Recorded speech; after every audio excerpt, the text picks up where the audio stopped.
Welcome back जी। Programme सच सवेरा में आपको खुशामदीद कहते हैं। और अगर बात की जाए तो आज मंगल की का दिन है। सुबह सवेरे उठना, मैं समझता हूँ कि जितने लोग जब सुबह सवेरे उठते हैं तो पूरा दिन बहुत सारे ऐसे काम होते हैं जो आप आसानी से कर लेते हैं। ख़ासकर गांव देहातों में ये होता है कि वहाँ पे ज़्यादातर काम जो है सुबह सवेरे लोग उठते हैं, आके अपने काम ख़त्म करके आराम से चले जाके दोपहर की नींद भी हो जाती है, बहुत सारे काम निपटा के भी चले जाते हैं बहुत सारे। और एक चीज़ जो मैं हमेशा कहता हूँ कि जिन्होंने सुबह सवेरे की यानी सूरज की किरणें ना देखी, और वो जो किरणें ये जब आप सुबह सवेरे निकलते, मेरी एक आदत है कि जब मैं निकलता हूँ वॉक पे, और वॉक पे जब आप जाते हैं तो हल्की फुल्की शबनम ग्रास पे जब पड़ी हो और आप वॉक कर रहे हो तो एक अलग सी एनर्जी आती है। तो कोशिश कीजिएगा सुबह सवेरे उठने की, अपनी आदत बनाइएगा। बहुत सारे फ़ायदे हैं वैसे, अगर मैं देखूं तो इन फ़ायदों के हवाले से अगर मैं गिनता जाऊं तो बहुत सारे फ़ायदे आपको नज़र आएंगे पूरे दिन की। यानी आज कल अगर हम देखें बहुत सारे ऐसे मसाइल हमारे आमने सामने होते हैं, उसकी वजूहत ये है कि एक तो नींद पूरी नहीं होती, और जब नींद पूरी नहीं होती तो आप सुबह सवेरे उठ नहीं पाते। जब सुबह सवेरे उठ नहीं पाते, जब टाइम ज़्यादा लेट हो जाता है, तो फिर हम ये देखते हैं कि आपके जिस्म में वो एनर्जी बिल्कुल नहीं होती जिस एनर्जी का आपको इंतज़ार होता है। तो कोशिश कीजिएगा अपनी यानी अपनी जो नींद है वो टाइम से लें, और सुबह सवेरे जब आप उठते हैं, चाहे आप पाठ करते हैं, नमाज़ पढ़ते हैं, पूजा करते हैं, जो भी आपकी प्रे है, आप वो करके वॉक की तरफ निकलें। और फिर वॉक करने के बाद यानी दो दौड़े या मसल्स, जो बहुत सारे लोगों की आदत होती है सुबह सवेरे जिम जाना, मेरी भी आदत है वही सब, कि पहले जिम की तरफ जाना होता है और उसके बाद आके फ्रेश होके नाश्ता करके फिर सीधा हम सेट पे चले आते हैं। तो अपनी ज़िंदगी का इसको एक हिस्सा बनाएं, और जब आप इसको अब पार्ट ऑफ द लाइफ बनाएंगे तो मेरे ख्याल में इसकी ज़िंदगी जब तक है, यानी अगर आपने ज़िंदगी वैसे गुजारनी है कि चलो आराम कर लेते हैं, सो जाते हैं, भाई साहब कुछ नहीं होता। सो एक वक्त ऐसा आता है कि फिर आपको ज़्यादा वक्त जो है वो बेड पे, अपने बेड पे नहीं भाई साहब, हॉस्पिटल के बेड पे गुजारना पड़ता है। तो कोशिश कीजिएगा सुबह सवेरे उठे, और जो लोग इस वक्त हमें देख रहे हैं, हम सब आपको यही पैगाम देंगे कि अपनी रूटीन ठीक कीजिएगा, खासकर नींद के। और सोशल मीडिया ठीक है आप यूज़ करें, हम सब इस्तेमाल करते हैं, लेकिन उसके लिए भी एक वक्त होना चाहिए।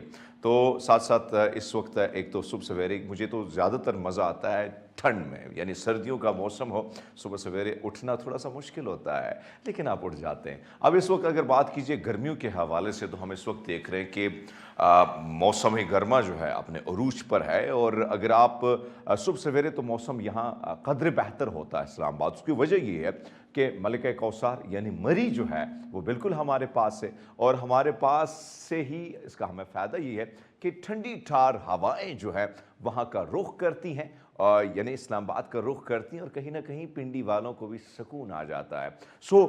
इस वक्त कराची से भी दीगर ऐसे इलाके हैं जहाँ पे आग बरसाता सूरज, लोड शेडिंग की सूरत हाल भी आपको पता है हमारे मुल्क में। जब बिजली यानी गर्मियाँ आती हैं तो बिजली गायब, जब सर्दियाँ आती हैं तो गैस गायब। तो ऐसे में अपनी हुकूमतों के जो मामलात हैं ना, उनको क्या बताएंगे सुबह सवेरे। लेकिन एक चीज़ इस वक्त मौसम, और फिर हम ये देख रहे हैं कि ईद कुर्बान है, तो ईद कुर्बान पर क्या है कि ऐसा लग रहा है, जितने भी मौसमियात की प्रेडिक्शन हमारे सामने है, उससे ऐसा अंदाज़ा हमें हो रहा है कि वही साहब बारिशें जो हैं उनकी एंट्री नहीं है। हाँ, बहुत सारे ऐसे इलाके, खासकर जो सवात के इलाके हैं, शांगला का इलाका है, इसी तरह अगर आप गिलगित बल्तिस्तान की तरफ जाते हैं तो हाँ, वहाँ पे ठंडी ठार हवाओं का राज होता है। कहीं ना कहीं मौसम कई गुना बेहतर होता है। और मुझे याद है मेरे बड़े कराची के दोस्त आते थे, और मिंगोरा सिटी सवात की मैं बात कर रहा हूँ, वहाँ पे हालांकि इतनी सर्दी नहीं होती। आप आगे की तरफ जाते हैं, कालाम की तरफ जाते हैं, मतलब जबक की तरफ जाते हैं, मदीन की तरफ जाते हैं,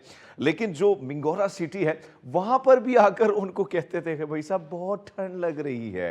यानी कराची में गर्मी ज़्यादा इसलिए, तो जब शदीद गर्मी होगी तो मेरे ख्याल में, लेकिन बहरहाल मौसम का तो चलना ही है। हम जब सर्दी आती तब भी हम गिला करते हैं, इंसान की आदत है गिला करना भाई साहब। लेकिन चलो देखते हैं आने वाले दिनों में, ऐसा लगता है क्योंकि जुलाई के बाद फिर जो है मानसून बारिशों का सिलसिला शुरू हो जाता है, तो मौसम कदरे बेहतर हो जाता है। लेकिन अब बताएंगे आज के प्रोग्राम के हवाले से। आज के प्रोग्राम में बड़े मज़े मज़े के टॉपिक्स हमने शामिल किए हैं। पहला टॉपिक्स जो है वो दिल धड़कता है धीरे धीरे, यानी अगर दिल धड़कता है धीरे धीरे तब भी बड़ी प्रॉब्लम होती है। और आप कहें दिल तो बच्चा है जी, अगर दिल तो बच्चा बन गया यानी छोटा हो गया उसका साइज, तो फिर उसके मसाइल भी ज़्यादा होंगे। और कई तो कहते हैं कि भाई साहब दिल दिल दे दे और दिल ले ले, तो दिल दे दे और दिल लेने का प्रॉब्लम ये कि सर्जरी का जो प्रोसीजर है वो भी कोई अच्छा नहीं है भाई साहब। सो मसाइल दिल के बहुत सारे हैं, वो भी टॉपिक है। माहिर यानी ख़ासकर डॉक्टर साहिबान हमारे साथ सेट पे होंगे, उनसे बात करेंगे। इसी के साथ साथ एक और बड़ा खूबसूरत टॉपिक है और वो है नफ्सियाती मसाइल। आजकल अगर हम देखें, किसी को एजुकेशन की प्रॉब्लम है, किसी को जॉब की प्रॉब्लम है, कोई सोशल मीडिया पे किसी की मज़े मज़े की रील्स देखता है तो सोचता है कि भाई साहब मुझे भी वहाँ होना चाहिए था। तो ऐसे में नफ्सियाती मसाइल बहुत ज़्यादा हैं हमारे मुल्क, हमारे मुख्तलिफ ममालिक में। जी मैं जहाँ जहाँ गया, अकेलापन, अकेले सोचना, अकेले गुजरना, किसी से बात ना करना, चिड़चिड़ापन, गुस्सा आना, इसी किस्म की बहुत सारी चीज़ें आप देखेंगे। लेकिन बहरहाल एक और टॉपिक हमारे पास है और हमारी कोशिश होती है कि इसी प्लेटफॉर्म से हम आपको ऐसे मेहमानों से आपका तारुफ कराएं जो कि बड़े टैलेंटेड हो, जो कुछ करना चाहते हो, जो नौजवान हो और जो चाहते हो कि वो सबसे मुनफरिद करें। तो आज एक ख़ास मेहमान से आपकी मुलाकात कराएंगे जो कि आर्टिस्ट है, मुनफरिद किस्म का आर्ट वो करती है और किस तरीके से क्या बनाती है, किस किस्म की चीज़ें और अप्रिसिएशन कितनी मिलती है, उससे पूछेंगे बहुत सारे सवालात। लेकिन अब बड़ा खूबसूरत सेगमेंट है हमारा जो हमेशा हम शामिल करते हैं, अपने प्रोग्राम का हिस्सा बनाते हैं। अब बात की जाए, आपने मुख्तलिफ किस्म की चाय पी होगी, कॉफ़ी पी होगी, लेकिन ऐसी कॉफ़ी कभी नहीं पी होगी। मुझे याद है मैं जब बाहर था तो मेरे एक दोस्त था जापानी, वो शेफ़ था। एक दिन मुझे कहता पाजी आज ना अच्छा सा नाश्ता करते हैं।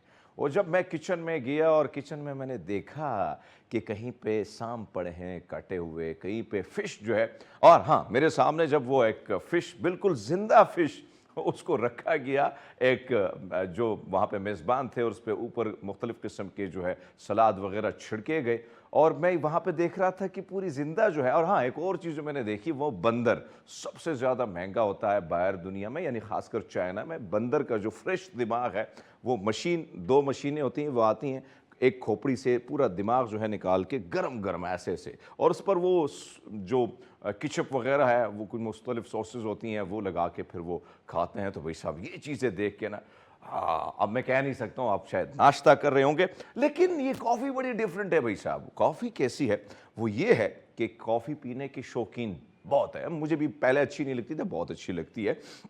और अगर मैं बात करूं तो उसके जो मुख्तलिफ जायके हैं लोगों को बड़ी पसंद आती। बहुत सारे लोग जो है कड़वी किस्म की जो कॉफ़ी है वो पीते हैं, ब्लैक कॉफ़ी जिसे कहते हैं। कुछ मेरी तरह जो होते हैं वो कहते हैं भाई साहब नॉर्मली रखो, क्योंकि ज़्यादा रखेंगे तो भाई साहब दिन अच्छा नहीं गुजरेगा। हाँ लेकिन आज जो कॉफ़ी हम आपको भाई साहब मुतारिफ करा रहे हैं, बता रहे हैं कि कौन से मुल्क में प्याज की कॉफ़ी, और वो भी हरा प्याज। अब ये कॉफ़ी कैसे बनती है, हमारे पास विजुअल हैं, आपको विजुअल में दिखाते हैं कि भाई साहब ये जो चाइना है ना, चाइना में कौन सी फचाई जब आती है तो तरह तरह के खाने और मज़े मज़े के पकवान बनते हैं। अब आपको बताते नहीं चले कि यहाँ पे प्याज और कॉफ़ी को एक साथ मिलाना यकीनन गैर मतवक्के जो है वो लगता है, लेकिन चीन में आजकल जो हरा प्याज है उससे बनाई गई कॉफ़ी इस वक्त बेहद जो है मकबूल है और लोग उसको पसंद करते हैं। और वो कहते हैं कि भाई साहब हमें ना हरे प्याज वाली कॉफ़ी जो है वो चाहिए। तो आपने भी अगर जाना है तो चाइना अगर आप हैं तो ट्राई कीजिएगा कि किस किस्म का जायका है। वैसे मुश्किल होगा मेरे लिए पीना। बहरहाल एक और स्टोरी बड़े मज़े की है। आपने देखा कि कहीं मुख्तलिफ ममालिक के मुख्तलिफ रूटीन है, चाहे सूरज चढ़ता है, सूरज गरूब होता है, लेकिन आज एक ऐसे ममालिक, ऐसी जगह के हम आपको शेयर कराएंगे, कुछ तस्वीरें आपको दिखाएंगे जहाँ 6 महीने जो है रात नहीं होती भाई साहब, यानी सूरज ही सूरज, दिन ही दिन। तो भाई साहब दुनिया का एक खित्ता ऐसा भी है जहां के मुख्तलिफ इलाकों में मौसम गर्मा के दौरान 6 महीने सूरज गुरूब नहीं होता। यह खित्ता खुद भी शुमाली के करीब वाक़ है, जिसमें यूरोप के 2 ममालिक स्वीडन और नॉर्वे मौजूद है, जहां मौसम गर्मा में इन ममालिक के मुख्तलिफ इलाकों में सूरज ही सूरज चमकता है भाई साहब। यानी सूरज ही सूरज आपको देखना होगा, रात की वो खूबसूरत चांदनी जिसमें कहीं ना कहीं आप अपनी महबूबा को तलाश करते हैं, करते होंगे। बहरहाल वो आपको चांद नज़र नहीं आएगा, आपको सूरज ही सूरज, आफ्ताब ही आफ्ताब नज़र आएगा। ऐसे ममालिक भी हैं और आप लोगों ने सैर भी की होगी वहाँ पे।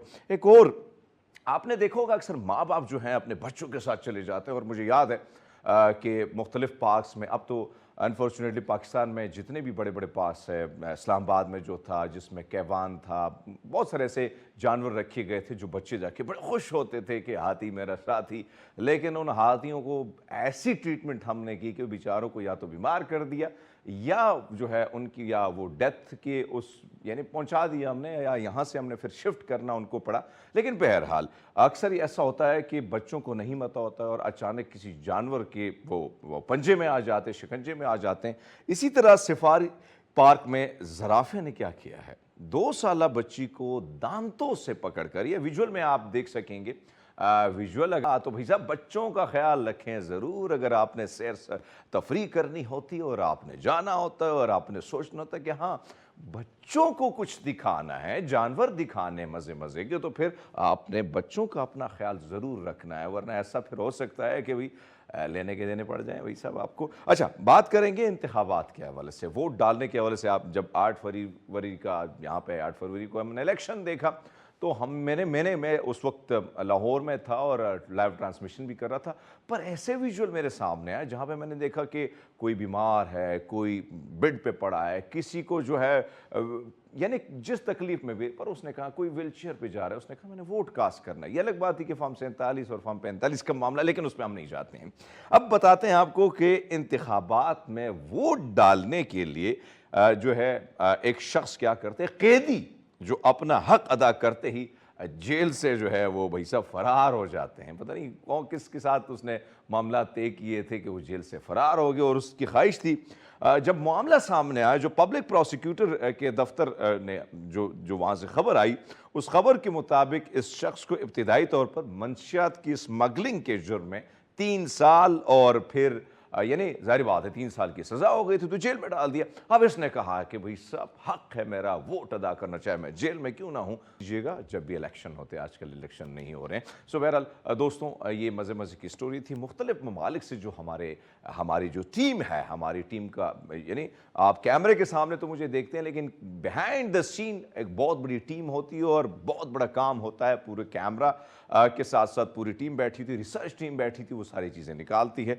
तो बड़ी मेहनत लगती है इन सारी चीज़ों पे। और हमारी कोशिश होती है कि सुबह सवेरे हम आपको एंटरटेन कराएं मुख्तलिफ़ किस्म की ख़बरों से, मुख्तलिफ़ किस्म के वाक़यात से। सो बहरहाल यहाँ पे अगर बात की जाए ख़बरों के हवाले से, तो ख़बरों का जो सिलसिला है वो न रुकने का नाम लेता है, न थमने का। और सोशल मीडिया के आने के बाद हम एक चीज़ देख रहे हैं कि जब से सोशल मीडिया है तो ख़बरें ही ख़बरें हैं। सुबह सवेरे जब आपकी आंख खुलती है तो आप सोचते हैं कि हाय, पहले तो नोटिस देख लेते हैं कि किसने लाइक किया है, कौन सा कमेंट्स जो है किसने मेरी तस्वीर पे किया। अब तो ये क्रेज़ बहुत ज़्यादा बढ़ चुका है। लेकिन हमारे जैसे सहाफ़ी जो होते हैं उनकी सोच होती है कि सुबह सवेरे ऐसी कौन सी खबर आई होगी, क्योंकि अगर हम खबरों की बात करें तो हमारे मुल्क में पूरा दिन न्यूज़ चलती हैं, और हम जैसे सहाफ़ी जो रिपोर्टर्स होते हैं जब रात को सोते हैं तो पूरे ख्वाब में भी कहीं ना कहीं हमें ये तमाम तर सियासी कैरेक्टर और दीगर न्यूज़ में चलते हुए कैरेक्टर जो हैं वही कहीं ना कहीं हमारे ख्वाब का भी हिस्सा होता है। लेकिन बहरहाल आपकी सुबह इसको सियासी नहीं बनाते हैं, बल्कि कोशिश होती है इंफरटेनमेंट और एंटरटेनमेंट इसमें ज़्यादा शामिल करें। बहुत सारी गुफ्तगू आपसे मज़ीद भी करनी है, अब बुलाएंगे इसके बाद अपने गेस्ट को, लेकिन हम लेते हैं एक छोटा सा ब्रेक। हमारे साथ रहिएगा। वेलकम बैक जी, सच सवेरा में आपको खुशामदीद कहते हैं और बात करेंगे। इस वक्त बड़ा इंपॉर्टेंट सेगमेंट है और मैं समझता हूँ कि इस वक्त नफ्सियाती बीमारियाँ जो है, तरह तरह की बीमारियाँ, और फिर जब हमारी सोसाइटी में, हमारे माशरे में हम देखते हैं कि कोई शख्स जब बात करता है कि मुझे डिप्रेशन है, मैं नफ्सियाती तौर पर ठीक नहीं हूँ, तो लोग, हमारे सोसाइटी में आज भी चीज़ हो रही है कि कहीं ना कहीं वो घबराता है कि नहीं अगर मैं जाऊँगा तो कहेंगे कि भाई साहब दिमागी तवाज़ुन ठीक नहीं है। कुछ पहले से उस पर मुख्तलिफ तरह तरह के नाम जो है उनके साथ जोड़ लिए जाते हैं। लेकिन हकीकत ये है कि अब डॉक्टर के पास भी जाना है, कंसल्टेंट भी करनी है, और आपने इस हवाले से पूछना है कि मसाइल क्या हैं और मसाइल का हल क्या है।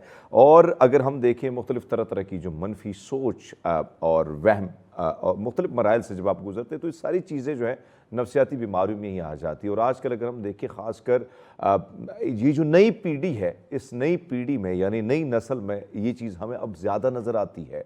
सो इसकी वजूहात क्या हैं, कैसे इसको ठीक किया जा सकता है, क्या वाकई इसका इलाज नहीं है या इलाज है, किस तरीके से इसका इलाज किया जाता है, इसी पर बात करने के लिए आज जो हमारी गेस्ट हैं स्काइप के थ्रू उसने हमें ज्वाइन किया, वजीहा ज़फ़र माहिर नफ्सियात हैं। वजीहा, बहुत शुक्रिया आपका, कैसी हैं आप?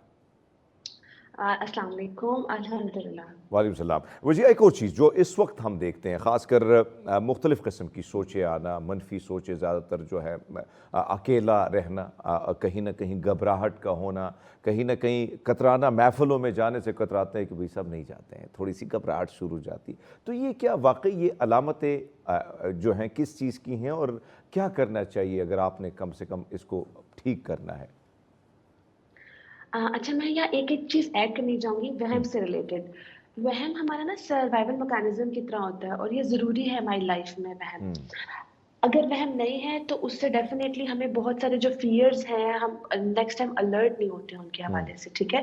बट अगर वही वहम आपका उसकी फ्रीक्वेंसी बढ़ जाती है और उसकी ओरिएंटेशन ही चेंज हो जाती है, एज़ इन कि आप बार-बार एक चीज़ से इतना ज़्यादा घबराते हैं कि आपकी नॉर्मल फंक्शनिंग डिस्टर्ब हो जाती है, हम्म, आपकी नॉर्मल थिंकिंग पैटर्न डिस्टर्ब हो जाता है, आप कुछ कर नहीं पाते हैं। ठीक। ये वो साइन्स हैं जो इंडिकेट करते हैं कि ये अबनॉर्मल जो है वो जिसको हम ओसीडी भी कहते हैं, इस तरह हम्म, की बीमारी में आप का शिकार हो रहे हैं। हम्म, लेकिन अगर नॉर्मल हम ये देखें वहम हम सबको आते हैं, बल्कि जिनको नहीं आते हम उनको कहते हैं कि हम्म, वो जो पॉजिटिव टॉक्सिक पॉजिटिविटी है वो डेंजरस होती है। हम्म, बट डेफिनेटली जब वो हमारी नॉर्मल जो लाइफ है, डेली रूटीन है, जिससे हमें नींद ना आए, हमारा खाने को दिल ना करे, हम कोई नया काम करें ही ना, रिस्क ना लें, या हम घर के बार बार लॉक्स को चेक करें, हम कहीं जाएं तो हम कि पता नहीं ताला लगा दिया कि नहीं, बेशक आपने 4 दफा चेक किया हो, बार हम्म। बार हाथ धोए, इस तरह के जो वहम है वो फिर डिसऑर्डर्स में या वो अबनॉर्मेलिटीज की तरफ जाते हैं।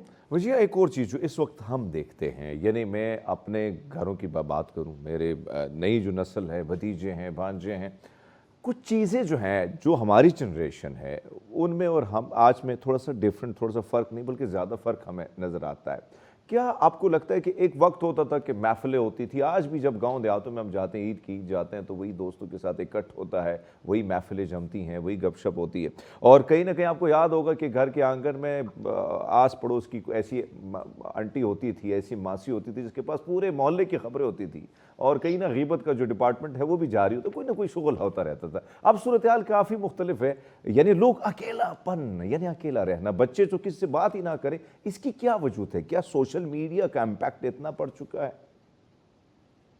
बिल्कुल, मैं यही ऐड करना चाह रही थी कि सोशल मीडिया का बहुत बड़ा रोल प्ले हम्म, होता है। सोशल मीडिया ही पेरेंट्स का रोल प्ले कर रहा है, माँ-बाप की जगह वो ले रहा है, रिप्लेसमेंट्स आ रही है ना, रिश्तों की रिप्लेसमेंट्स आ रही है, दोस्तों की रिप्लेसमेंट्स आ रही हैं, हम्म, जो नेबरहुड का एक फन होता था, एक चार्म होता था, उसकी रिप्लेसमेंट आ रही है। फिर सबसे ज़्यादा मैं यहाँ ऐड करना चाहूँगी कि जो नेगेटिविटी बढ़ गई है, ट्रस्ट इश्यू बढ़ गए हैं, सेफ्टी के इश्यूज़ आ गए हैं, वो भी इसलिए आ गए हैं कि लोगों के माइंडसेट बहुत नेगेटिव हो गए हैं। देखिए, हर डिवाइस या हर चीज़ की नेगेटिव और पॉजिटिव जो है ना, प्रोस एंड कॉन्स होते हैं। हम्म, लेकिन जो ह्यूमन ब्रेन है ना, वो नेगेटिव को ज़्यादा जल्दी पिक करता है, पॉजिटिव को आपको खींच के लाना पड़ता है अपना माइंड उस पे। सो अगर हम देखा जाए तो मीडिया के थ्रू हम बहुत सारी ज़हनी बीमारियों का वैसे ही शिकार हो गए हैं, डिप्रेशन, एंग्जायटी, कंपैरिजन करना, खुश ना रहना, हम्म। ग्रेटफुल ना होना, हर वक़्त हम बेचैनी का शिकार होना, हमारी जो केमिकल्स हैं, ब्रेन के केमिकल्स हैं, उनको हमने इतना ज़्यादा बार-बार जो स्क्रीन को हम देखते हैं और माइंडलेस स्क्रॉलिंग करते हैं, उसके थ्रू इतना डिस्टर्ब कर दिया है। तो हमारी रूटीन जो है उसको रात को सोते हुए हम इतनी माइंडलेस मुझे एक स्क्रॉलिंग और कर रहे चीज़ हैं, जो सुबह उठ के देख रहे होते हैं। अक्सर हमारी मुलाकात होती है, मुझे याद है कुछ नौजवानों से मेरी मुलाकात एक यूनिवर्सिटी में हुई, तो वो कहते हैं कि भाई आप तो बड़े खुश खुरम रहते हैं, टेलीविज़न की स्क्रीन पर बड़ा खूबसूरत स्टूडियो होता है, बड़े मज़े मज़े के, आपको फिल्में भी हम देखते हैं तो बड़े मज़े के, तो ये लाइफ हमें चाहिए। तो हमने कहा कि भाई साहब ये रियल लाइफ नहीं, ये रील वाली लाइफ है। अब आपसे जानना चाहेंगे हुँ। कि नौजवानों को आप क्या कहेंगे कि भाई हकीकत की जो लाइफ है, हमारी भी वैसे कैमरा हट गया तो भाई साहब हमारे भी बड़े मसाइल है, बहुत से मसाइल से हमें भी जूझना पड़ता है। सो ऐसा नहीं है कि हम हंसते कैमरा, क्योंकि मजबूरी है, जॉब है, ये करनी पड़ती है आपको, हमारी भी एक जॉब है, लेकिन बहुत सारे मसाइल भी हों, लेकिन आपने कैमरे के साथ हंसते मुस्कुराते चेहरे डिंटोने की तरह दांत चमकते दिखा रहे हैं। आपसे जानना चाहेंगे ये हकीकत में कितना आपने आना है, यानी हकीकत पर मबनी ज़िंदगी गुजारने के लिए क्या कहेंगी आप? आपने बहुत प्यारा पॉइंट रेज़ किया है। इसके सबसे बड़ी एग्ज़ाम्पल व्लॉगिंग भी है, कि हम दूसरों की लाइफ़ को डेली हम देख रहे होते हैं, हमें लगता है यही लाइफ़ है। तो उसमें मैं ये चीज़ ऐड करना चाहूँगी कि रियलिटी के बगैर हमारा गुज़ारा नहीं है, और हम अगर बचना चाहते हैं ना, हम चाहते हैं कि हम खुश रहें, असल खुशी हमारी रियलिटी में है। यस। हम जितना खुद को रियलिटी से इंटैक्ट रहेंगे, हमारा जो माइंड है वो रियलिटी चाह रहा होता है। ऑलरेडी हमारा माइंड इमेजिनेशन जो है, जैसे मैंने बहन की बात की, ये इमेजिनेशन ही है, ठीक है? तो इमेजिनेशन की दुनिया वैसे ही बहुत बड़ी है। आपको रियलिटी से इंटैक्ट जब तक आप रहेंगे, आपके सेंसेस इंटैक्ट रहेंगे, हमारी बॉडी की फंक्शनिंग, देखिए man is a social animal. जब तक हम सोशल इंटरेक्शन नहीं करेंगे, हम नॉर्मल लाइफ में नहीं आएँगे। तो हम अगर एक्सपेक्ट कर रहे हैं एक नॉर्मल लाइफ, तो हमें वो नॉर्मल लाइफ जीनी है, चूज़ करनी है। जब तक हम चूज़ नहीं करेंगे, वो खुद ब खुद नहीं बन जाएगी, और कंपैरिज़न की दुनिया जो है, वो आपको डिप्रेशन, एंग्ज़ायटी में ले जाए बगैर आप रह नहीं सकते। बेहतर है कि आप चूज़ करें अपनी लाइफ और रियलिटी से कॉन्टैक्ट करें, और उसमें रियलिटी कॉन्टैक्ट करने का मतलब ये है कि जिसमें सारी सेंसेस इन्वॉल्व हों, आपकी वजिया 5 एक सेंसेस और चीज़, इन्वॉल्व हों। ये बड़ी खूबसूरत आपने बात की। जी। हम ये देखते हैं कि ख़ासकर हम जो देही इलाकों के बच्चे होते हैं ना, मतलब अब तो हम बच्चा नहीं है लेकिन दिल तो बच्चा है, लेकिन वो बड़े शरारती होते हैं। मुझे याद है कि गांव में बेचारे जो किसी को वैसे किसी आवाज़ से खौफ आता था, या उसको ऐसा लगता था कि भाई सब कोई सीटी बजा रहा है, तो मैं भी थोड़ा बहुत शरारती थोड़ा सा था, तो अक्सर मैं भी सीटी बजा लेता था। वो बेचारा जो है वो और गुस्सा हो जाए और चिड़चिड़ापन आ जाता था। ये चीज़ जो है सोसाइटी में जो है हम उसको कहते हैं कि भाई तो ठीक नहीं है, पूरा का ठीक नहीं है।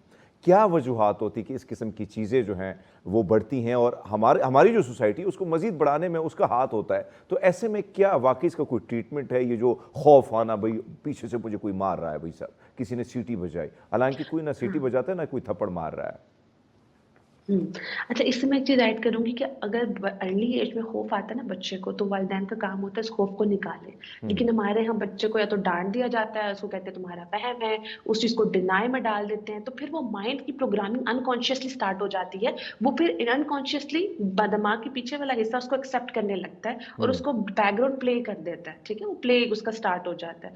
इम्पोर्टेंट ये है कि बचपन से जब ये चीज़ आए, तो आप बच्चे को बड़े प्यार से एक्सेप्टेंस दें पहले, कि हो सकता है आप जो कर रहे हो वो सही हो, बट इसकी सूरत-हाल बताएँ, ठीक है? दूसरा, अगर आप बड़े हैं, एडल्ट हैं, आपको इस तरह के कोई फ़ियर्स आ रहे हैं, तो सबसे पहली चीज़ है कि अपने आप को उस थॉट से डाइवर्ट करें। उस थॉट के लॉजिक्स नहीं ढूँढें एकदम से, डाइवर्ट करना इज़ वेरी इंपॉर्टेंट।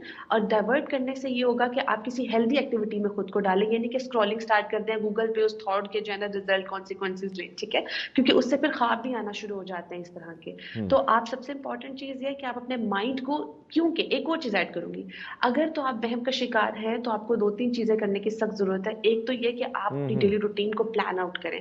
दूसरा ये कि खाने की रूटीन हेल्दी रखें। तीसरा, नींद बेहतर रखें। अगर आपकी नींद अच्छी नहीं होगी, तो आपका माइंड और ज़्यादा, रात की जो ओवरथिंकिंग है, वो प्रोग्रामिंग होती है। पूरी रात आपका माइंड जब उस थिंकिंग में रहता है, सोने के बाद भी, अगर आपने सोने से पहले सोचा है, तो वो सुबह उठने के बाद भी आपको सर दर्द रहेगा। अच्छा तो वजी, एक सोने और से पहले चीज़ 1 घंटे पहले आप छोड़ जो दें बात कर फ़ोन। रही है ना, आपने बड़ी खूबसूरत बात की, और आपसे कबल भी हमारे गेस्ट थे वो भी बात कर रहे थे कि भाई साहब नींद होनी चाहिए, नींद ज़रूरी है, और खाना बैलेंस डाइट और आपकी वॉक।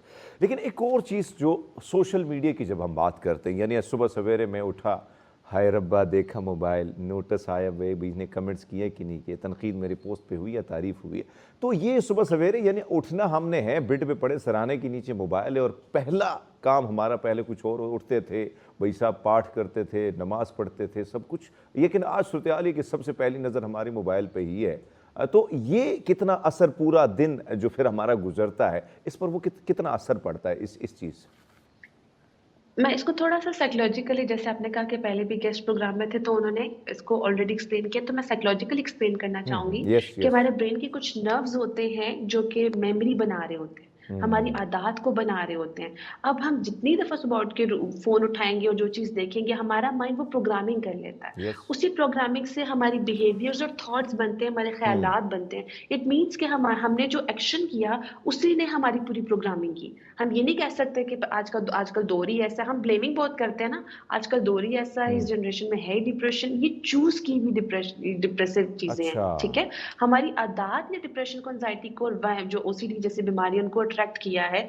आप ये नोट करें कि हम जब हमारा ब्रेन ऑटोमेटिकली जब इन आदत से पीछे हटता है, हम लाइफ में ऐसे भी लोग देते हैं जो वॉक प्रॉपर करते हैं, जो डाइट प्रॉपर रखते हैं, जो दोस्तों से मिलते हैं, जो अपने प्रोफेशन में भी बहुत फोकस रहते हैं, पढ़ाई करते हैं, कितना प्लान उनकी लाइफ चल रही होती है। और वो ऐसा नहीं है कि मोबाइल भी यूज नहीं करते, मोबाइल भी यूज करते हैं, वो स्क्रोलिंग भी वो करते ऐसे ही हैं, है, ऐसे ही है। फेसबुक आईडीज भी हैं। हाँ। बट हर चीज जो चीज एतदाल में से बाहर निकलती है वो तबाही करती है, वो आपकी दिमागी और आपकी जिस्मानी तबाही करती है। लेकिन हम इस चीज को सीरियस नहीं लेते। हम कहते हैं कि क्या हो जाएगा स्क्रोलिंग करने से ज्यादा। हम जब तक खुद अपना एक्शन नहीं लेंगे ना, हम कोई वीडियो देख लें, हम कुछ भी पढ़ लें, हमें कोई समझा ले, हम उस चीज पे अमल नहीं कर सकते।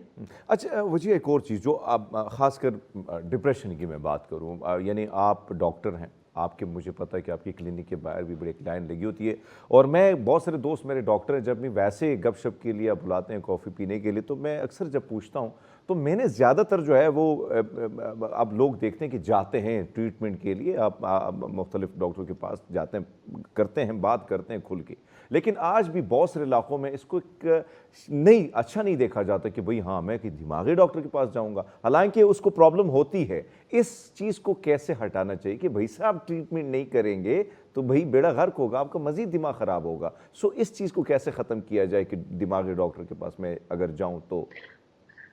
आपने एक चीज ऐड की कि लोगों इंसान को ये डर होता है कि मैं पागलों के डॉक्टर के पास जा रहा हूँ, हाँ। दूसरी थॉट ये यस। आती है कि लोग कहेंगे पागलों के डॉक्टर के पास जा हाँ। रहा है। राइट। अगर तो आपको ये लग रहा है कि लोग कहेंगे तो इट मीन्स कि आपको अपने सर्कल को देखने की जरूरत है और अपनी इन्फॉर्मेशन को फैलाने की कम जरूरत है। ठीक है, क्योंकि अगर आप लोगों के खौफ से अपनी जिंदगी में प्रोडक्टिविटी नहीं ला रहे तो एक तो ये आपका अपना फॉल्ट भी है, दूसरा आपने अपने लोगों के साथ बाउंड्रीज नहीं बनाई। हमारी लाइफ में बाउंड्रीज की भी बहुत कमी होती है। जरूरी नहीं आप थेरेपिस्ट के जा रहे हैं तो आपको सबको बताना है। आप किसी एक पर्सन को जिस पे आप ट्रस्ट करते हैं आप उसको बताएं, अपना इलाज कराएं, और जब आपको खुद से फायदा होगा, आपका खुद दिल करेगा कि आप लोगों को कन्विंस करें जाने के लिए। लेकिन जब तक आप इस खौफ से रहेंगे कि लोग क्या कहेंगे, तो मैंने देखा है कि कुछ लोग ना करियर में आगे जा पाते हैं, ना डॉक्टर के पास जा पाते हैं, ना ही वो अपने करियर में ग्रोथ कर पाते हैं, अपनी पर्सनल लाइफ में ग्रोथ कर पाते हैं। तो मैं अच्छा ये वजह चीज एक ऐड और करूंगी। चीज़ जो दूसरा, मैंने शुरुआत में बात की, माजरत टू इंटरप्ट यू, आप बहुत खूबसूरत बातें कर रही है और मुफीद बातें, और मैं समझता हूँ कि ये टॉपिक बड़ा इंपॉर्टेंट है और टाइम शॉर्ट होता है, तो इसलिए मैं चाहता हूँ कि ज़्यादा से सवाल करूँ। एक चीज़ जो इस वक्त हम देखते हैं कि तन्हाई का शिकार, एक तो है ना वो तन्हाई भाई साहब वो तन्हाई डिफरेंट है, वो किसी किसी तलाश होती है, लेकिन ये भाई साहब जो है अकेले कमरे में ही पड़े हैं उल्टा लेट के, भाई साहब मैंने किससे नहीं मिलना है। अब किससे मिलना कितना ज़रूरी है, महफिलों में जाना कितना ज़रूरी है? बिल्कुल, मैंने जैसे ऐड किया था कि man is a social animal, और इस पे तो बहुत सारी रिसर्चेज़ और आर्टिकल्स हैं कि जो लोग सोशलाइज़ करते हैं और जो दोस्त हैं, दोस्त जो है ऑक्सीजन की तरह होते हैं आपकी लाइफ में। तो जब दोस्त की कमी होती है तो आपकी वो डिप्रेशन, लोनलीनेस, आइसोलेशन का शिकार होते हैं। मैं यहाँ ऐड करूँगी कि आपको पता भी नहीं चलता, आपको वो तन्हाई बड़ी अच्छी लगने लगती है, बट एक्चुअली वो तन्हाई आपको मारने लगती है, अच्छा। आपकी मेंटल हेल्थ को तबाह करने लगती है। वो वही ऐसे कि आप एक बीमारी का शिकार हो जाते हैं और आपको पता भी नहीं चलता, आप अपने रोजमर्रा कामों से दूर होना शुरू हो जाते हैं। अपने अच्छा सोशलाइजेशन में फिर आपकी फैमिली भी आ जाती है, आप अपनी फैमिली से, अपनी जिम्मेदारियों से भी दूर होने लग जाते हैं, आपको फ्रस्ट्रेशन और गुस्सा आना शुरू हो जाता है। ये वो सिम्टम्स होते हैं। स्पेशली कुछ लोगों को हम देखते हैं जब वो जॉब से आते हैं तो वो घर आके एकदम अपनी फैमिली से लड़ना शुरू कर देते हाँ। हैं, और फ्रस्ट्रेशन का ये वो चीजें होती हैं जो कि आपके पूरे दिन के जो वहम का बर्डन होता है। एक तो होता है ना फिजिकल मेंटल बर्डन वैसे ही जॉब का, लेकिन कुछ चीजें जो मेंटली हमने क्रिएट कर दी होती है और हमने माइंडसेट बना लिया होता है कि घर वालों पे ही जाके निकालना है, तो ये भी इन चीजों में आता है नेगेटिव थिंकिंग के ऊपर। हम वो लोग देखते हैं जो घर आते हैं, चाहे कितना भी मर्जी बाहर का बर्डन हो, घर आते हैं, फैमिली को प्रॉपर टाइम देते यस। हैं, चाहे बेशक हाँ। आधा घंटा दें। तो ये वो चीजें हैं, मेंटल स्टेट हम इनको कहते हैं। जो चीजें आप फीड करते हैं, जो पैटर्न्स आप थॉट्स के बनाते हैं, वही चीजें आपको आगे मिलती हैं। हम कार्मा पे बिलीव करते हैं। कार्मा ये नहीं होता आप किसी के साथ बुरा करें आपके साथ बुरा हो। कार्मा ये होता है जब अपने साथ कर रहे हैं आपको वही मिल रहा होता है, जो आप चूज कर रहे होते हैं आपको वही अट्रैक्ट कर रहे होते हैं यूनिवर्स में। सो इट्स वेरी इंपॉर्टेंट कि आप जो है लोनलीनेस, आइसोलेशन, इंट्रोवर्ट हैं तो एक हद तक ठीक है। हम सब जो देखते हैं कि इंट्रोवर्ट लोग हैं उन्हें नहीं पसंद होती सोशलाइजेशन करना, बट इसका मतलब ये नहीं आप जीरो करें। जो इंसान सोशलाइजेशन में, ट्रस्ट मी, हम पहले चेक करते हैं, हमारी जो हिस्ट्री टेकिंग है उसमें चेक करते हैं कि इंसान सोशलाइजेशन में है कि नहीं, और अगर वो नहीं है तो हमें गारंटी होती है कि इसके साइकोलॉजिकल इश्यूज ज्यादा होंगे बनिस्बत उन लोगों के जो सोशलाइज करते हैं। सो आप ट्राई करके देखें। अगर आपने नहीं भी बनाया तो आप एक दो ऐसे दोस्त बनाए जिनसे अपने दिल की बात करें, रोजमर्रा हालात की बात करें, आपको खुद ही फर्क महसूस होगा। बड़ी खूबसूरत बात आपने की। और वजिया, मैं समझता हूँ कि गुफ्तगू का सिलसिला जारी रहेगा और सवालात बहुत सारे और आपके जवाबात बहुत मज़े के हैं हमें लगे। और मैं समझता हूँ कि बहुत सारे देखने वाले जो हैं वो भी इन जवाबात से काफ़ी मुस्तफ़ीद होंगे। लेकिन यहाँ पे प्रोड्यूसर साहब बार बार कह रहे हैं, बार बार कह रहे हैं कि भाई साहब ब्रेक लेनी है, तो वक्त हुआ एक ब्रेक का, हमारे साथ रहिएगा। वेलकम बैक, सच सवेरा में आपको खुश आमदीद कहते हैं और बातों का सिलसिला जारी है। बातें ख़त्म नहीं होंगी भाई साहब, इतने टॉपिक्स हैं, इतनी बातें हैं, इतने सवालात हैं और उसके जवाबात बड़े मज़े मज़े के हैं। तो वजिया ज़फ़र हमारे साथ हैं। गुफ्तगू का सिलसिला जो है दोबारा उसका आगाज़ कर लेते हैं। वजिया, एक और चीज़, इस वक्त जो सबसे बड़ा मसला है, जो आपने बात की कि भाई साहब पूरा दिन बर्डन होता है, ऑफिस से आता हुआ शोहर जो है, भाई साहब जो है, भाई हैं, बेटा है, आता है तो कुछ ऐसे होते हैं बड़े खुश मिजाज होते हैं, मस्ती शस्ती करके ना टाइम अच्छा गुजर जाता है। कुछ ऐसे होते हैं कि भाई साहब दफ्तर में तो उनके चेहरे पे स्माइल ही स्माइल होती है, लेकिन घर में आते हैं तो ऐसी भुएं चढ़ाई होती है जैसे पूरा का पूरा ना पाकिस्तान की जो टेंशन है मईशत की उसके सर पर है। अब जो चिड़चिड़ापन है, बच्चों में चिड़चिड़ापन है, बच्चे ने अलग से माथा जो है बनाया हुआ है, उधर से बेगम ने अलग बनाया हुआ है, इस चिड़चिड़ापन को कैसे ख़त्म किया जाए? और अगर नहीं होगा, अगर वालिदैन का इस किस्म का रवैया होगा, तो जो जनरेशन है, नई नस्ल है, जो ये छोटू मोटू मोटू पतलू घूम रहे हैं आसपास, इन पर कितना असर पड़ता है आने वाले दिनों में फिर?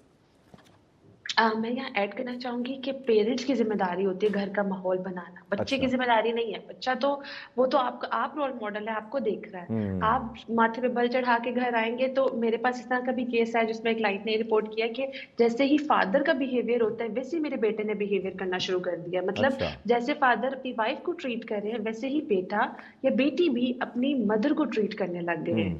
ठीक है, और उसमें कुछ अरसे बाद अपने फादर की भी डिसरिस्पेक्ट करने लग गए हैं। तो पहली चीज आपने बच्चे को सिखा क्या दिया? डिसरिस्पेक्ट करना। तो जब आप ये चीज सीखेंगे तो आप ये माइंड में रखें आपका बच्चा भी फ्रस्ट्रेशन, डिप्रेशन, आइसोलेशन और वहम का शिकार होगा जब वो बड़ा होगा, क्योंकि उसको बचपन में ही नेगेटिव थिंकिंग सिखाई जा रही है। तो ये चीज इंपॉर्टेंट है, जब पेरेंट्स ये जिम्मेदारी ले लेंगे बच्चे की, बच्चे को सिर्फ पैसे नहीं चाहिए, खाना पीना नहीं चाहिए, उसको अच्छा माहौल चाहिए। सही आप बात। जितना मर्जी थके हो, आपको जितने मर्जी वहम का शिकार हो, हाँ, क्योंकि वहम का शिकार से मैं ऐड करूंगी जो चाहे लोग वहम का बॉस ने शिकार जितना होते हैं वो डांटा हो। हम्म। जी, वो बच्चों के सामने जो है ना गुस्सा बहुत दिखाते हैं, क्योंकि वहम की वजह से बड़ी फ्रस्ट्रेशन हो जाती है इंसान को, बड़ा उसको बहुत तकलीफ में वो होता है जब उसको बहुत ज्यादा चीजों के ख्यालात आ रहे होते हैं, तो उसको उसके जो एक्शंस हैं वो बड़े गुस्सीले और फ्रस्ट्रेटेड बच्चे के सामने होते हैं। लेकिन जब आप एक थॉट ही माइंड में रख लें कि ये बच्चा मेरी जिम्मेदारी है और ये जो मेरी बेगम है ये मेरी जिम्मेदारी है, तो ऑटोमेटिकली आप उस जिम्मेदारी के पलड़े में से ऊपर जब जाते हैं तो गुस्से का पलड़ा थोड़ा कमाल कम है, कमाल है, बड़ी भारी खूबसूरत होता बात है, आपने हल्का की। होता लेकिन एक चीज़ जो इस वक्त, एक चीज़ जो हमेशा हम बात करते हैं, आप जैसी शख्सियात जब टेलीविज़न पर आती हैं, वैसे भी लोग आते हैं तो उनको कहते हैं कि पॉजिटिव रहो, थोड़ी सी पॉजिटिविटी फैलाओ, पॉजिटिव बातें करो, लोगों के साथ रहो। लेकिन नेगेटिव थाट्स आने की वजूहात क्या है? अक्सर हम देखते हैं मेरे आस पड़ोस में कुछ ऐसे लोग होते हैं जो मुल्क पे लड़ाई लेते हैं कि भाई इसका सर फोड़ना है मैंने। अरे भाई साहब, क्या बिगाड़ा है आपका उसने, लेकिन उसने कहा सर फोड़ना है। और वैसे भी ख़वातीन की भी अगर मैं बात करूं, उनकी प्रॉब्लम ये होती है कि भाई साहब इस खातून ने ये कपड़े फलां जगह पहने तो अभी क्यों पहने, मुझे गुस्सा आ रहा है। सो इन चीज़ों को कैसे ख़त्म किया जा सकता है? और अगर हम कहें कि भाई पॉजिटिव रहे, जैसे आप फरमा रही हैं, तो पॉजिटिव रहने के लिए क्या क्या चीज़ें अपनी लाइफ में इन करनी चाहिए? अच्छा, उसमें सबसे पहली चीज़ ये है कि हमें गॉसिप थोड़ी कम करनी चाहिए। हाँ। गॉसिप इन द सेंस कि हम जितनी बुराइयाँ करते हैं, हमारा माइंड उतना हाँ। स्ट्रॉन्ग होता है उस चीज़ पे। एक हद तक अगर आपको कंप्लेन है, शिकायत है, तो दिल भी हल्का करना होता है, वो एक अलग चीज़ है। लेकिन अगर आप हर इन्फॉर्मेशन की गॉसिप करते हैं, वो मेल्स में भी आजकल देखी गई है, बहुत जॉब के ज़्यादा है, अंदर बहुत मेल्स में ज़्यादा है। देखी मैं तो गई मेल है। का जिक्र ठीक पहले है? किया मैडम जी। यस, हाँ। तो हाँ। ये एक चीज हमें देखनी है। दूसरा, जैसे मैंने रूटीन की बात की, जैसे रूटीन में हम फिजिकल रूटीन सेट करते हैं, हमें मेंटल रूटीन भी सेट करनी चाहिए। मेडिटेशन है, माइंडफुलनेस प्रैक्टिस है, सिर्फ 10 मिनट लगते हैं, 5-10 मिनट लगते हैं। ब्रीथिंग एक्सरसाइज कर लें। सेंसरी होता है कि जिसमें हम आंखें बंद करके कोई भी एक इमेजिनेशन करते हैं और उसमें उसको स्मेल में सारी सेंसेस को इन्वॉल्व करते हैं। बॉडी स्कैनिंग उसको कहते हैं, वो उसको सर्च भी कर सकते हैं। इस तरह की आप एक्सरसाइजेस करें। सबसे इंपॉर्टेंट चीज अपने इर्द गिर्द का जो सर्कल है वो पॉजिटिव रखें। हो, ऐसे लोगों का रखें जो आपके ज़हन में फूल डालते हों, कांटे ना डालते हों, आपके ख़्यालात फूलों की तरह हो, ना कि आपकी बंजर सोच आपके दिमाग में डालें। तो ये बहुत इम्पोर्टेंट है। इसके अलावा आप जो मवाद देख रहे हैं, कंटेंट देख रहे हैं स्क्रीन के ऊपर, उसको चूज़ करें। अच्छा। कंट्रोल है स्क्रीन के ऊपर, आप बहुत सारे कंटेंट्स को कंट्रोल कर सकते हैं। अगर आप बहुत ज़्यादा पॉलिटिक्स देख रहे हैं, बहुत ज़्यादा नेगेटिव चीज़ें देख रहे हैं या किसी की या परेशानी वाला कंटेंट देख रहे हैं, मैं ये भी ऐड करना चाहूँगी, हम जी बहुत जी, ज़्यादा जरूर परेशानी जरूर। वाला, मर्डर वाला, इस तरह के इंसिडेंट्स को देख रहे होते हैं, ये आपकी जो ज़हनी कैफ़ियत है, उसको बहुत नेगेटिव कर देता है। मेंटल स्टेट का बिगाड़ आ जाता है इससे। इस तरह की चीज़ों को आपका रखना ज़रूरी है। अगर आप इनमें से ये चीज़ें खाली लिस्ट पूरी कर लेते हैं, तो ट्रस्ट मी, ये पॉसिबिलिटी नहीं है कि आप वहम का शिकार ज़्यादा अरसे तक रहें। अगेन, अगर ओसीडी है आपको, तो इसका प्रॉपर ट्रीटमेंट होता है। ओसीडी का मैं ऐड करना चाहूँगी, जो लोग ओसीडी का शिकार हैं, वो उसका प्रॉपर ट्रीटमेंट लें किसी भी थेरेपिस्ट से। मेडिकेशन पे आने से पहले हम साइकियाट्रिस्ट के पास ना जाएँ, क्योंकि साइकियाट्रिस्ट मेडिकेशन देते हैं। जी। अनटिल अनलेस आपको सेवियर ओसीडी है, तो आप ज़रूर मेडिकेशन से स्टार्ट करें। वजिया, बट वैसे तो आपको दिल लग नहीं रहा है करता कि आप जाएं, जो मज़े मज़े की बातें आप कर रही हैं, मज़े मज़े के टिप्स दे रही हैं हमारे जो देखने वाले हैं उनको, और बहुत सारे लोग मुस्तफ़ीद हो रहे हैं, हम खुद भी हो रहे हैं, और प्रोड्यूसर साहब कह रहे हैं कि भाई साहब बहुत कुछ सीखने को मिल रहा है, लेकिन जाना है, वक्त की कमी है भाई साहब। लेकिन जाते जाते आपसे कहेंगे कि क्या पैगाम देना चाहेंगी हमारे देखने वालों को? मेरा पैगाम ये है कि ज़िंदगी बहुत छोटी है, इसको अच्छी तरह गुज़ारने के लिए आप अपने माइंड का कंट्रोल अपने हाथ में लेने की कोशिश करें। बहुत शुक्रिया जी, बहुत शुक्रिया, बड़ी खूबसूरत बात है। वजिया ज़फ़र हमारे साथ थी, माहिर नफ्सियात हैं, और उन्होंने जो नफ्सियात के हवाले से तरह तरह की बीमारियों का जिक्र किया और उससे निकलने के गुण भी सिखाए कि ये गुण होंगे भाई साहब अगर आप निकलेंगे। लेकिन यहाँ पे वक्त हुआ एक ब्रेक, हमारे साथ रहिए। वेलकम बैक जी, सच सवेरा में एक बार फिर आपको खुशामदीद कहते हैं। और टैलेंट, हिडन टैलेंट की बात की जाए या टैलेंट की बात की जाए, तो हमारे मुल्क में ख़ासकर नौजवानों में इसकी कोई कमी नहीं है। मुख्तलिफ़ तरीके से अपना टैलेंट जो है वो सामने ले आते हैं। लेकिन आज जिस नौजवान खातून से हम आपकी मुलाकात करा रहे हैं, मनाहिल उनका नाम है। ख़ासकर आपको याद होगा हमारी घरों में जो है हमारी, यानी आज भी आप गाँव में जाएँ, मुख्तलिफ़ इलाक़ों में, जिनके पास टाइम होता है, तो टाइम के वक्त सत वो क्या करती थी, दस्तकारी किया करती थी। आप अभी भी जाएँ, यानी अभी भी आप बहुत सारे देहातों में हम जाते हैं, जब एक मेहमान वहाँ पे जाता है तो एक ख़ास किस्म का सराना जो है, क्योंकि वहाँ पर रिस्पेक्ट इसलिए दी जाती है कि सराना जो है वो रखा जाता है, एक तकिया रखा जाता है। उस तकिया पे घर की जो बेबे है ना, बेबे ने जो अगर दस्तकारी की है मज़े की, तो वही रखी जाती कि नहीं, ये साढ़े गर्द कार दी जी वड्डी है ना, वड्डे ने साढ़े उन्होंने बनाया, तो भाई यही मेहमान वास्ते रखना है। सो ये चीज़ आज भी है। और फिर अगर आज की जनरेशन की बात करें, उनकी अट्रैक्शन को होना, ये बहुत बड़ी बात है। सो सेट पे हमारे साथ मनाहिल है। मनाहिल, कैसी हैं आप? मैं ठीक ठाक, आप कैसे हैं?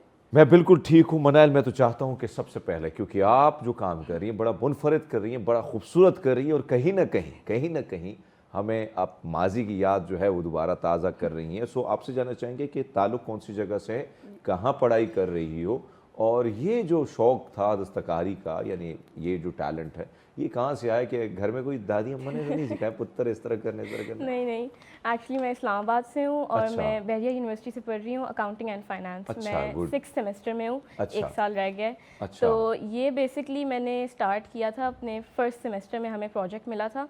तो जो यूनिवर्सिटी की जो ब्रेक होती है कॉलेज की और यूनिवर्सिटी स्टार्ट होने के दरमियान, जो काफ़ी लंबी हमें ब्रेक मिलती है। अच्छा। तो उसमें मेरी अम्मी ने, अब्बू ने और भाई ने कुछ ना कुछ इनकरेज किया था कि कुछ ना कुछ सीखो ना जाकर, कुछ ना कुछ करना है। हाँ, कुछ ना कुछ करना अच्छा। है। बस 1 महीना रह गया है, यूनिवर्सिटी स्टार्ट हो रही है, कुछ ना कुछ करना है। अच्छा। तो मैंने एम्ब्रॉयडरी सीखी थी जाकर। अच्छा। और फिर फर्स्ट सेमेस्टर में हमारा एक प्रोजेक्ट था मार्केटिंग का। तो हमने एक प्रोडक्ट इन्वेंट करना था, उसकी मार्केटिंग स्ट्रैटेजी बनानी थी, उसके अकाउंटिंग एंड फाइनेंस का भी उसमें वो आ गया था कि कॉस्ट स्ट्रक्चर भी उसमें हमने बनाना था।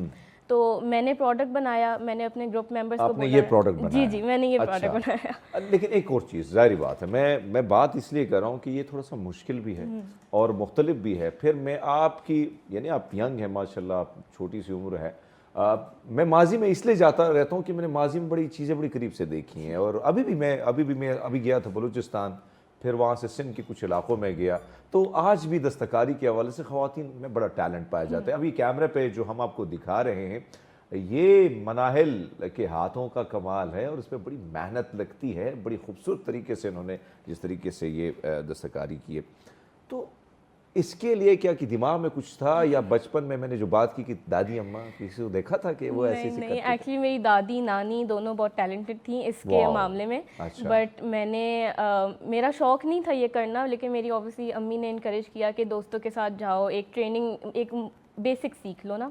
तो मैंने वो 1 मंथ में बेसिक सीखी और अच्छा। फिर इट बिकेम अ हॉबी। अच्छा। और फिर मैंने खुद ही यूट्यूब से, गूगल से सीखा। अच्छा, गुड, दैट्स ग्रेट। यूट्यूब पे बात करेंगे, लेकिन मनाहिल ने अब तक क्या क्या बनाए हैं, क्या करती हैं ये जो मासूम सी यानी छोटी सी उम्र की ये लड़की जो है, लेकिन टैलेंट इतना कमाल का है, क्या इन्होंने बनाया? तो हमारे प्रोड्यूसर साहब ने एक मोन्टाज बनाया, वो दिखाते हैं जरा आपको।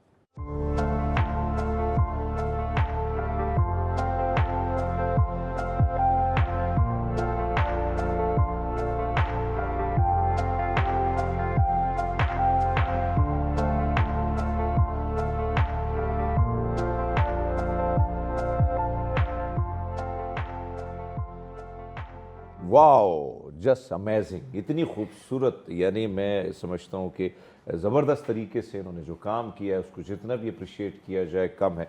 मनाहिल, अकाउंट्स, फाइनेंस, ये तो भाई साहब उसका काम होता है कि जिसका रूखा सूखा दिमाग हो और वो सोचे कि भाई साहब मैंने ये पैसे की बचत करनी है, घर को कैसे चलाना है, मुल्क के सिस्टम को कैसे चलाना है। लेकिन इस खुश दिमाग में ये जरखेज़ी कहाँ से आई? ये मुझे थोड़ा सा कंफ्यूजन हो रही है, आप इसको क्लियर कीजिएगा। हाँ, इसकी बस हमने कॉस्ट स्ट्रैटेजीज बनाई थी। अब मेरा एक स्किल था तो मैंने सोचा कि प्रोडक्ट अब क्या इन्वेंट करें। काफ़ी अच्छा। हमने फॉरवर्ड बैकवर्ड्स हमने किया कि ये प्रोडक्ट होना चाहिए, ये प्रोडक्ट होना चाहिए। तो मैंने सिंपली बस फिर मैंने कमरे में मैं कर रही थी, बना रही थी, तो मेरे पास आइडिया आया कि ये करते हैं।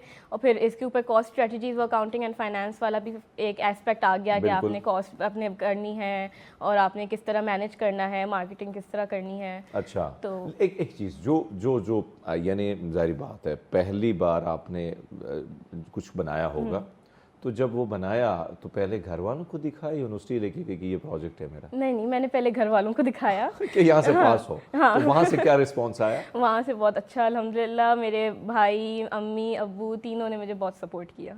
अच्छा, मतलब उन्होंने कहा कि मनाहिल कमाल किया तुसी, आगे जाके फिर तुसी की किया यूनिवर्सिटी में, वहाँ पे भी कहा गया लड़की दिखती तो नहीं है लेकिन हाथों में आपका कमाल है। लेकिन हाथों में मनाहिल का और क्या क्या उनके कमालात हैं वो भी पूछेंगे इनसे। लेकिन वहाँ पे यहाँ पे वहाँ पे तो आप स्क्रीन पे कोई ना कोई इश्तिहारात देखेंगे, लेकिन यहाँ पे हमारे पास वक्त हुआ एक ब्रेक, हमारे साथ रहिएगा। वेलकम बैक, आपको खुशामदीद कहते हैं प्रोग्राम में। वैसे जैसे ब्रेक हो रही थी तो मनाहिल के हाथ की मुख्तलिफ़ किस्म की जो दस्तकारी है, मुझे उसमें, क्योंकि ज़ाहिर बात है मेरे ख़्याल में आपको भी बहुत अच्छा लगेगा, और मुझे जिस यानी ज़्यादा मुझे तो ये प्यारा लगा, और ये है मेरे प्यारे पाकिस्तान का नक्शा।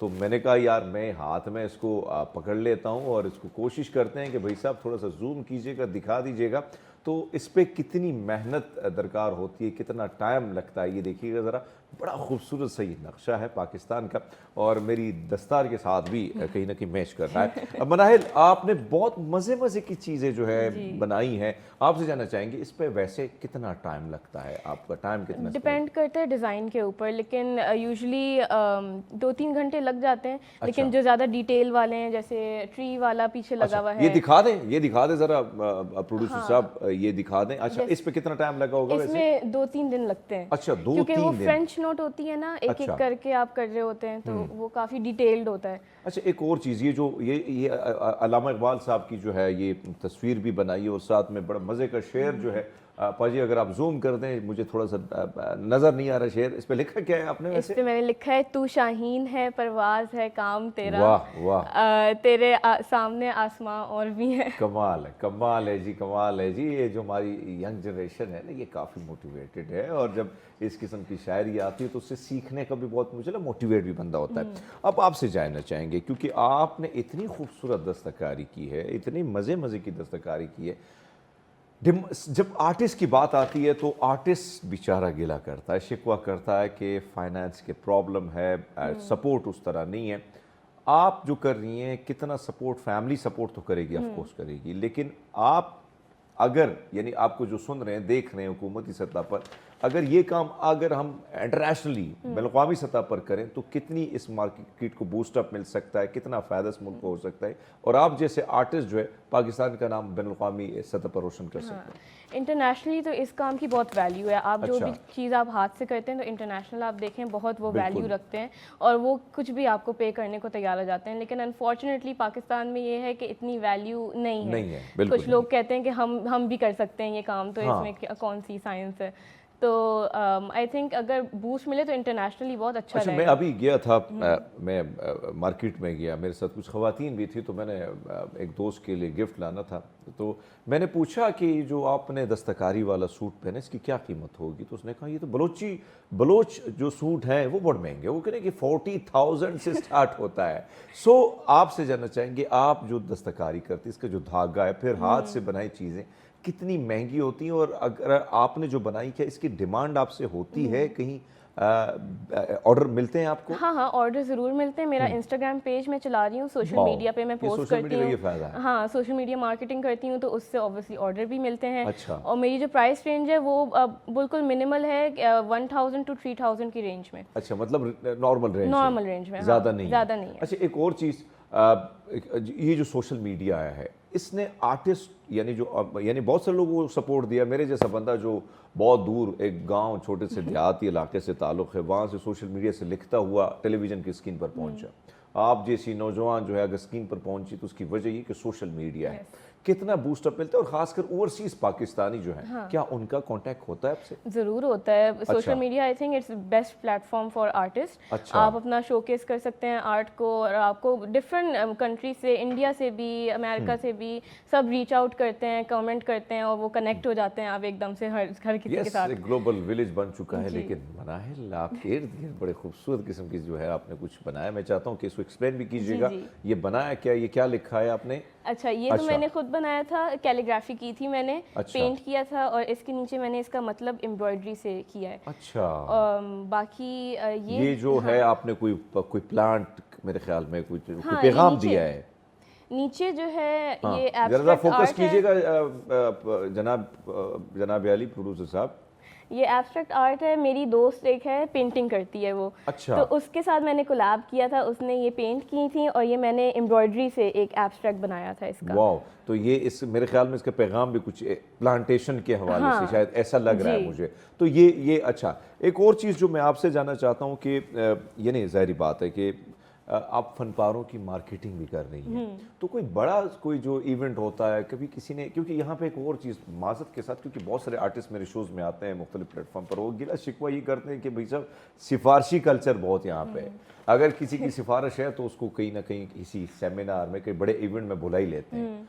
तो क्या आपको कोई मुश्किलात का सामना करना पड़ा, या आप जब मार्केटिंग करती हैं तो क्या उसके किन किन मुश्किलात से आपको गुजरना पड़ा? अभी तक तो अल्हम्दुलिल्लाह बहुत अच्छा जा रहा है बिजनेस, लेकिन मैंने रिसेंटली भी मोए मॉल में इस्लामाबाद F11 में ना एग्जीबिशन लगाई थी। 2 दिन की हमने स्टॉल लगाया था दोस्तों ने मिलकर। तो वहाँ से भी बहुत अच्छा रिस्पॉन्स मिला, काफ़ी लोगों ने चीज़ें खरीदी और फीडबैक दिया।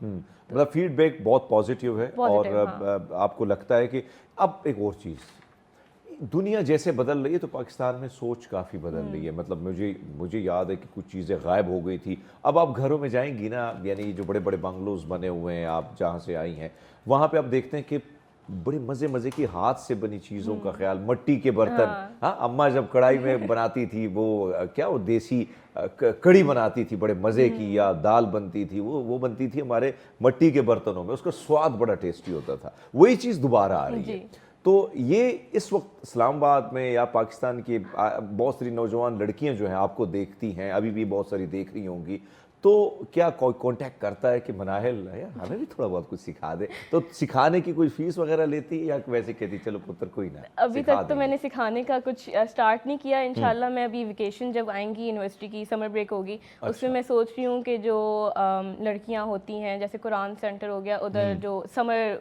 क्लब होता है या कुछ समर स्कूल होता है, उसमें मैं सिखाना स्टार्ट करूँ। यानी आप जाएंगी, आपका इरादा है आगे डिलीवर करने का है। एक चीज़ जो है हर एक इंसान को पता होता है कि जब हम छोटे होते हैं या जो पढ़ाई करते हैं, नौजवानी की दहलीज पर पहुंचते हैं, आप तो नौजवान हैं, हम जवान हैं और आगे तरफ बुढ़ापे की तरफ बढ़ रहे हैं हम लोग। सो एक चीज़ होती है, मेरे भी अंदर एक क्रेज था कि भाई सब मैं बोल सकता हूँ, मैं काम कर सकता हूँ, मुझे ये करना है, और कहीं ना कहीं हुआ। आपसे जानना चाहेंगे क्योंकि ये थोड़ा सा डिफरेंट, ये सब कुछ आप फाइनेंस, अकाउंट्स, पता नहीं किस किस के अकाउंट्स पे आपकी नज़र होगी हमारे FIA की तरह। सो अल्लाह बचाए आपको उसको, और उनको भी बचाए आपके अकाउंट्स पर नज़र रखने से।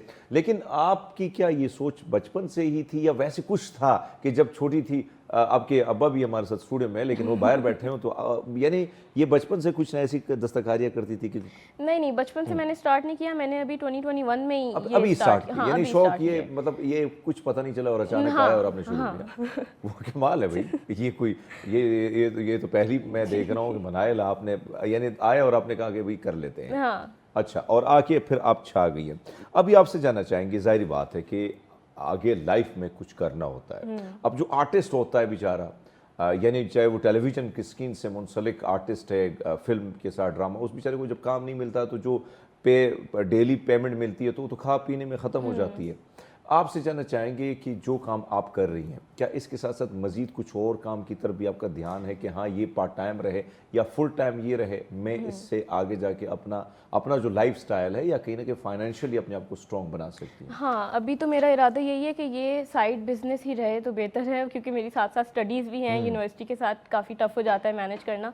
तो इंशाल्लाह फ्यूचर में मेरा मास्टर्स का प्लान है, और studies I think are very important. तो यानी स्टडी आपने कंटिन्यू हाँ, स्टडी कंटिन्यू रखनी है। तो एक तो ये जो मैं देख रहा हूँ बड़े मज़े के, ये तो आम सजाने में बड़े मज़े आ रहा है इसको देख के। तो क्या कोई कपड़े जो है, अक्सर होता है ना डिमांड बड़ी ज़्यादा होती है कि हाँ हमें हाथ की जो दस्तकारी यही चाहिए, जिस तरह मैंने आपको बलूचिस्तान की मिसाल दी, तो क्या कपड़ों के हवाले से आजकल हम देख रहे हैं कि बहुत मार्केट भी उसकी बड़ी अच्छी है और ख़वातीन ज़्यादा उसमें दिलचस्पी लेती हैं, तो क्या उसमें भी कोई दिलचस्पी रखती है कि हाँ मैं जो है मैं बड़ी होके मतलब मैं मार्केटिंग में जाके कपड़ों के हवाले से दस्तकारी भी करूं? अभी वैसे मुझे कपड़ों के भी ऑर्डर्स आए हुए हैं, 2-3 टी-शर्ट्स में ना कि पॉकेट में एम्ब्रॉयडरी आप कर लें या हल्की फुल्की नेक लाइन पे, तो वो मैं अभी स्टार्ट कर रही हूँ इंशाल्लाह। इरादे आपके नेक हैं, इरादे हैं और इरादे मजबूत हैं जी। ये बहुत अच्छी बात है। अब ख़ासकर ये डिमांड जो है, अब मैं अक्सर कहता हूँ ना कि घरों में ये अगर पड़ी हो तो ख़वातीन का ध्यान ज़्यादा होता है, मर्द हजरात का कम होता है। सो ऐसे में ज़्यादातर ख़वातीन आती तो उनका फोकस, अब तो मैं ये देखता हूँ कि बहुत सारी ख़वातीन आती हैं डिज़ाइनिंग के हवाले से, यानी मेरे बहुत से लाहौर में दोस्त हैं, जब मैं जाता हूँ तो वो हमें बताती हैं कि कौन सी ड्रेसिंग आपने कैसे करनी, क्या।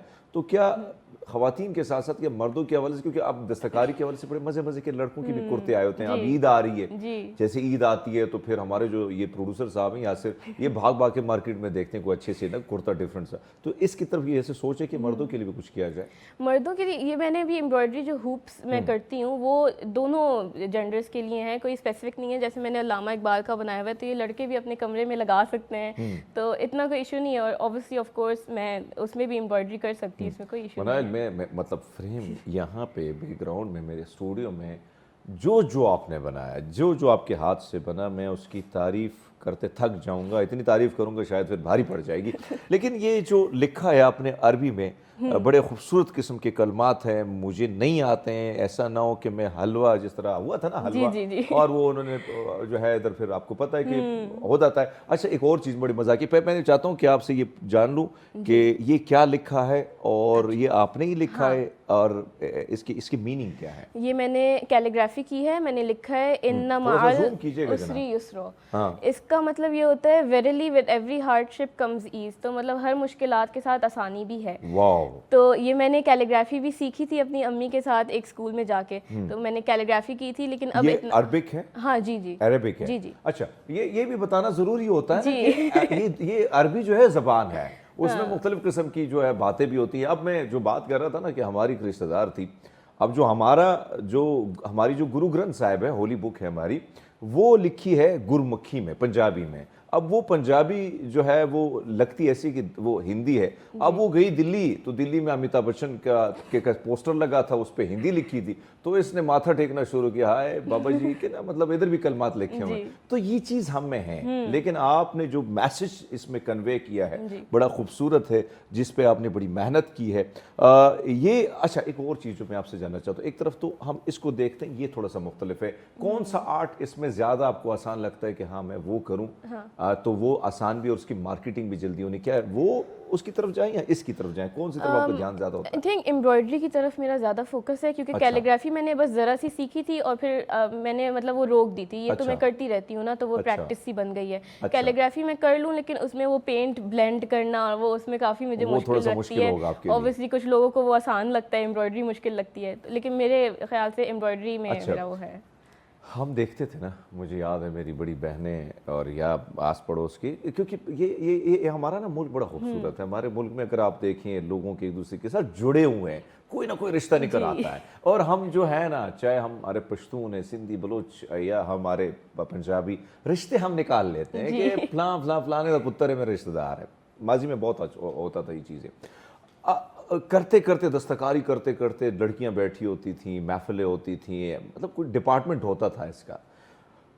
कभी कभी ना सुई चुप जाती थी, तो आपको कितनी तकलीफ होती है थोड़ा सा बेस, क्योंकि और अम्मी जो है ना वो कही कि पुत्र ध्यान दे पुत्र ना करी, क्योंकि तकलीफ माँ बाप को बहुत होती है। हम जब यंग होते हैं हमें एहसास नहीं, जब हम माँ बाप बनते हैं फिर एहसास होता है कि भाई बच्चों की क्या तकलीफ है। सो कितनी बार होता है आपके साथ? काफ़ी दफ़ा हो चुका है। सुई तो बहुत चुभती है मुझे दोनों हाथों में, लेकिन आहिस्ता आहिस्ता कभी दर्द कम होता है, कभी ज़्यादा होता है। अच्छा, तो आदी हो गई है मनाहिल, आबादी होगी। लेकिन मनाहिल का जो काम है, यानी अगर इनसे बातों का सिलसिला मैं समझता हूँ कि अगर हम जारी रखें तो मज़ीद घंटे भी लग सकते हैं, लेकिन चूंकि वक्त हमारे पास, वक्त की बड़ी कमी होती है और वक्त की हमेशा कमी रहती है इंसान के पास, और जो हमारी टीम होती है हमें फिर वाइंड अप भी करना होता है सब चीज़ों को। लेकिन मनाहिल के साथ गुफ्तगू का जो सिलसिला बड़ा मज़े का था। मनाहिल, जाते जाते आप भी नौजवान हैं, बहुत सारे नौजवान कहते हैं कि हमें कुछ नहीं आता है, हम कुछ नहीं कर सकते, हमें बस अच्छा लगता है कि रील्स देखें और आराम से सो जाएं। उनको क्या पैगाम देंगी जाते जाते? मैं उनको ये पैगाम देना चाहती हूँ कि बस बिलीव इन योरसेल्फ। सबसे बड़ा मसला ये है कि हम अपने आप पे यकीन नहीं रखते कि हम कोई एक चीज़ कर सकते हैं। तो आप बस यकीन रखें, आहिस्ता आहिस्ता स्टार्ट करें, कुछ ना कुछ हो ही जाएगा। बड़ी खूबसूरत बात मनाहिल ने की। और जब तक भरोसा नहीं है भाई साहब, तो आप अपनी ज़िंदगी की ये जो मंजिल है, जिस मंजिल की ओर आप आगे बढ़ना चाहते हैं, जिस सफ़र में आपने कदम रखना है, तो शायद आपके पाँव डगमगा जाएंगे उस मंजिल तक पहुंचने के लिए। तो भाई साहब, अपने आप पर भरोसा रखिए और कल नहीं बल्कि आज शुरू कीजिए, अभी शुरू कीजिए अगर आपने अपनी ज़िंदगी बदलनी है। हमारे पास टाइम ख़त्म हो चुका है प्रोग्राम का। आपने अपना फीडबैक ज़रूर देना है प्रोग्राम के हवाले से। तब तक के लिए दीजिएगा इजाज़त। दोबारा कल सुबह सवेरे मुलाकात होगी सच टीवी पर, तो देखते रहिए सच टीवी और हमें दीजिएगा इजाज़त। अल्लाह हाफिज़।